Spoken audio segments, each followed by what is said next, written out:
آخر کار بانو کی جان بچ گئی۔ شہر بانو، جس کے بارے میں یہ سمجھا جا رہا تھا کہ وہ اب مر چکی ہے اور وہ ہمیشہ ہمیشہ کے لیے یہاں سے جا چکی ہے، لیکن ایسا کچھ بھی نہیں ہوا۔ ڈرامہ سیریل زنجیریں کی آنے والی ایپیسوڈ میں میگا ٹوئسٹ دیکھنے کو ملے گا۔ جی ہاں ناظرین، تو آپ کو بتاتے چلے، شہر بانو کو جب پہاڑوں سے دھکا دے دیا جاتا ہے اور سراب خان اور شیری اس بات کی تسلی کر لیتے ہیں کہ شہر بانو اب ہمیشہ ہمیشہ کے لیے ان کی زندگی سے جا چکی ہے، سربلند کو اس بات کے بارے میں کوئی علم نہیں ہوتا کہ شہر بانو کے ساتھ یہ سب کس نے کیا۔ لیکن کہانی کا دوسرا رخ یہ ہے کہ شہر بانو کی لاش نہیں ملتی، بلکہ وہ زندہ حالت میں کسی عورت کو مل جاتی ہے۔ وہ عورت وہی ہے جو لوگوں کا ہاتھ دیکھتی ہے اور ان کی قسمت کے بارے میں بتاتی ہے۔ یہ وہی پاگل سی بڑھیا ہوتی ہے جس کو ایک بار شہر بانو نے اپنا ہاتھ بھی دکھایا تھا جب وہ سربلند کے ساتھ کہیں جا رہی ہوتی ہے۔ وہ عورت اس کو پہچان لیتی ہے اور اپنے گھر لے جاتی ہے اٹھا کر، اور وہاں جا کر اس کا علاج کرتی ہے۔ وہ جڑی بوٹیوں کے ذریعے سے اس کا علاج کرے گی۔ دوسری جانب سربلند مکمل کوشش کرے گا کہ کہیں نہ کہیں سے شہر بانو کو ڈھونڈ لائے، لیکن شہر بانو کہیں پہ بھی نہیں ملتی۔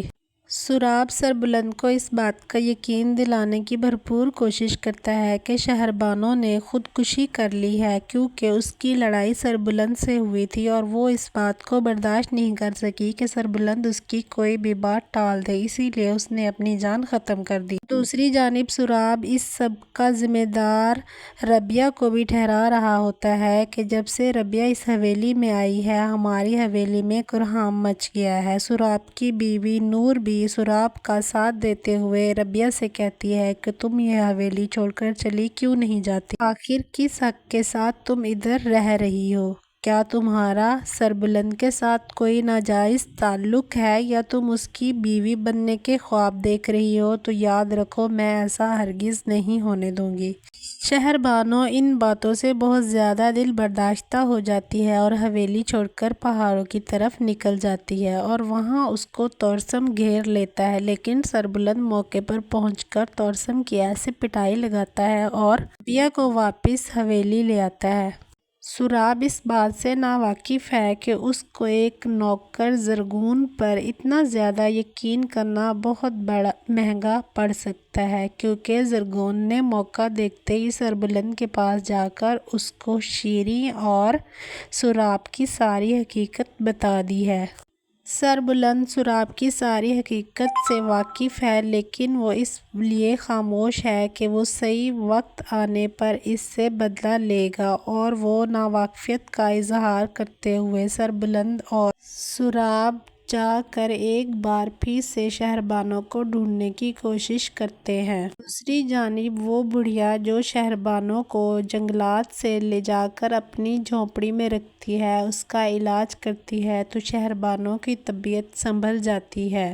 سربلند کی ماں سربلند سے کہتی ہے کہ اب جو ہونا تھا ہو گیا، اب میں تمہیں یہی کہوں گی کہ تم ربیہ سے نکاح کر لو۔ سربلند کے تو جیسے ہوش ہی اڑ جاتے ہیں۔ وہ کہتا ہے میں شہر بانو کے علاوہ کبھی کسی کے ساتھ شادی نہیں کروں گا، لیکن اس کی ماں اس کو بار بار انسسٹ کرتی ہے کہ حویلی کو کسی ملکہ کی ضرورت ہے اور میں اب یہ ذمہ داری نہیں نبھا سکتی۔